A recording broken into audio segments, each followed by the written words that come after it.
सबको जय यीशु की। आज का संदेश सुनने के लिए मैं आप सभी लोगों का हार्दिक स्वागत करता हूं।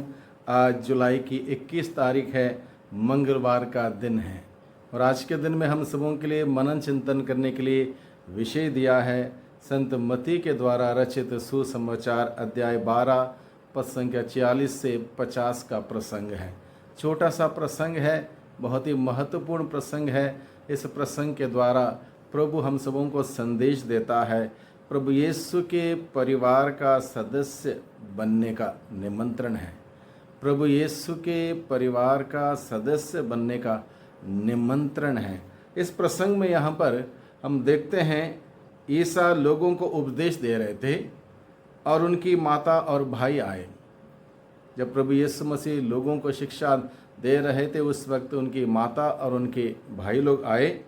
वे घर के बाहर थे और उनसे मिलना चाहते थे। किसी ने ईसा से कहा, देखिए आपकी माता और आपके भाई बाहर हैं, आपसे मिलना चाहते हैं। ईसा ने उससे कहा, कौन है मेरी माता, कौन है मेरे भाई? और अपना हाथ अपने शिष्यों की ओर संकेत करते हुए उन्होंने कहा, देखो ये है मेरी माता, मेरे भाई और मेरी बहन, क्योंकि जो मेरे स्वर्गीय पिता की इच्छा पूरी करता है वही मेरा भाई, मेरी बहन और मेरी माता है। प्रभु यीशु मसीह स्पष्ट तरीके से यहाँ पर हमें बताता है कि यीशु के परिवार के सदस्य होने के लिए कोई रक्त संबंधी होने की ज़रूरत नहीं है।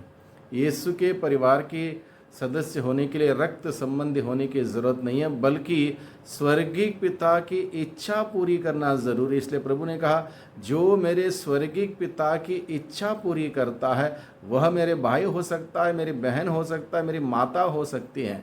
और ये बात अगर हम गहराई से सोचें, स्वर्गीय पिता की इच्छा यानी कि मत्ती के सुसमाचार अध्याय 7 पद संख्या 21 में लिखा है, जो लोग मुझे प्रभु प्रभु कहकर पुकारते हैं उनमें से सबके सब स्वर्ग राज्य प्रवेश नहीं करेंगे, बल्कि जो मेरे स्वर्गीय पिता की इच्छा पूरी करता है वह स्वर्ग राज्य प्रवेश करेगा। यानी कि स्वर्ग राज्य का परिवार, स्वर्ग राज्य का परिवार का सदस्य होने के लिए स्वर्गीय पिता की इच्छा पूरी करना बहुत ही ज़रूरी है। स्वर्गीय पिता की इच्छा जो पूरी करता है वही स्वर्ग राज्य का परिवार का सदस्य बन सकता है। ये बात प्रभु हमें आज के दिन में सिखाता है।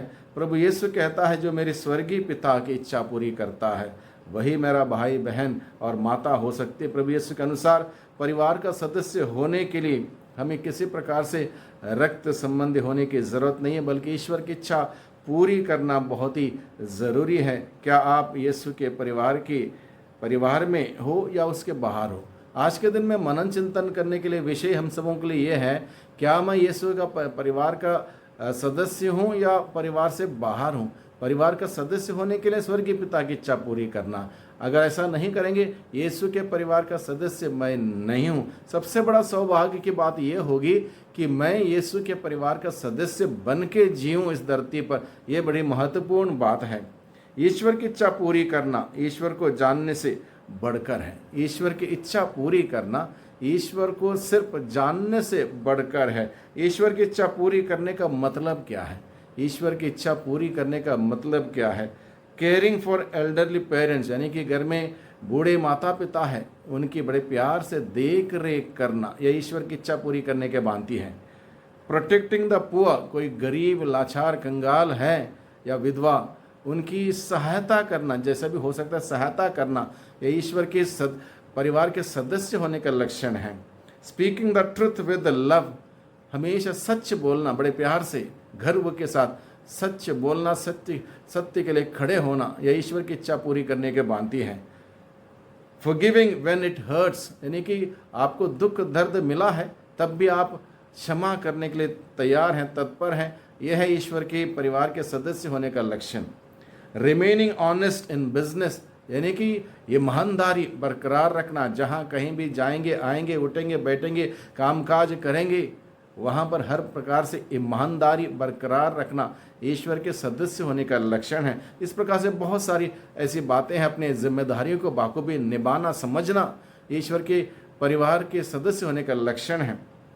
Every Christian is called to become the part of Christ family. यानी कि हर कोई व्यक्ति जिन्होंने बपतिस्मा ग्रहण किया, हर किसी व्यक्ति को प्रभु यीशु के परिवार के सदस्य बनने के लिए बुलाया गया है। इस बुलावे को, इस निमंत्रण को हम आज के दिन में समझें। केवल प्रभु कहना काफ़ी नहीं है, प्रभु का वचन सुनना पढ़ना काफ़ी नहीं है, बल्कि उसके अनुसार जीना, यानी कि स्वर्गीय पिता की इच्छा पूरी करना बहुत ही ज़रूरी है। तब जाके हम स्वर्गीय परिवार के सदस्य बन सकते हैं। प्रभु यीशु ने खुला निमंत्रण दिया। हर कोई व्यक्ति प्रभु के इस निमंत्रण को स्वीकार करते हुए प्रभु का भाई बहन या माता जैसे बनकर स्वर्गीय परिवार के सदस्य बन सकता है। और निश्चित रूप से इस धरती के जीवन के बाद हमें स्वर्गीय परिवार में शामिल होना है। स्वर्गीय परिवार में शामिल होना है तो हमें इस धरती पर रहते हुए ईश्वर की इच्छा जानना है, ईश्वर की इच्छा को पूरी करना है, उसके अनुसार चलना है, जीना है, तभी जाके हम उस स्वर्गीय परिवार के सदस्य बन सकते हैं। तो आज के दिन में प्रभु के इन छोटे से संदर्भ के द्वारा जो वचन हमने सुना है, इस वचनों को अपने दिल में रखें, उसके अनुसार जीने का विशेष कृपा शक्ति सामर्थ्य मांगे। सर्वशक्तिमान पिता परमेश्वर, धन्यवाद देते हैं आपके जीवंत वचनों के लिए। आज के दिन में आपने हम सबों को संदेश दिया है स्वर्गीय परिवार के सदस्य बनने के लिए, और उसके लिए हमें आपकी इच्छा को पूरी करने के लिए आपने हमें हिदायत दी है। स्वर्गीय पिता, हम सभी आपसे विनम्र विनती करते हैं, हम सबों को ताकत, शक्ति, बल, हिम्मत और साहस प्रदान कर, जिससे कि हम ना केवल वचन सुनने वाले बने, बल्कि वचन का पालन करने वाले, आपकी इच्छा पूरी करने वाले बने, और इस प्रकार से सुंदर क्रिस्तीय जीवन बिताते हुए प्रेमी पिता, हम आपके बच्चे, आपके बेटे बेटी बनकर स्वर्गीय परिवार के सदस्य बन सकें। यह दुआ हम करते हैं हमारे उद्धारकर्ता यीशु मसीह के नाम से, आमीन। सबको धन्यवाद, सबको जी यीशु की।